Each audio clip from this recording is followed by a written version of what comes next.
le marché de l'immobilier de bureaux en Île-de-France marche sur la tête. En 10 ans, près de 12 millions de mètres carrés sont sortis de terre, là où les besoins étaient 2 fois inférieurs selon les statistiques d'Imogé Consulting. Alors bien sûr, la crise est passée par là, avec ses conséquences sur l'activité des entreprises et en bout de chaîne, l'emploi, donc la demande de nouveaux bureaux.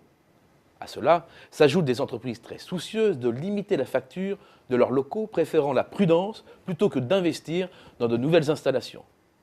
Alors certes, selon une enquête réalisée par TNS Sofres pour la Société foncière des régions, 48% des entreprises franciliennes de plus de 250 salariés, interrogées entre le 28 août et le 1er octobre dernier, affirment avoir un projet immobilier. Un projet immobilier, mais de quelle sorte? La suite de l'enquête est particulièrement éclairante. Les entreprises désirent massivement rester sur leur site en y effectuant des travaux, 40%, ou en renégociant leur bail, 31%.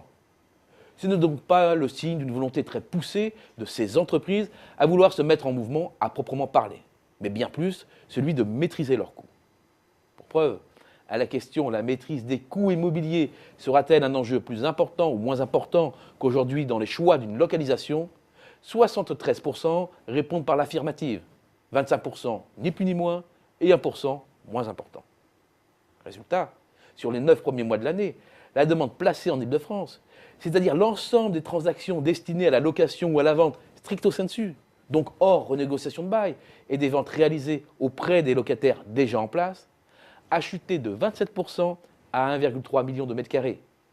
Ce fléchissement, conjugué à une surproduction massive, a bien entendu fait grimper le taux de vacances, plus familièrement, le nombre de bureaux vides, qui atteint désormais 6,8%, voire 7,1% du parc, selon les sources.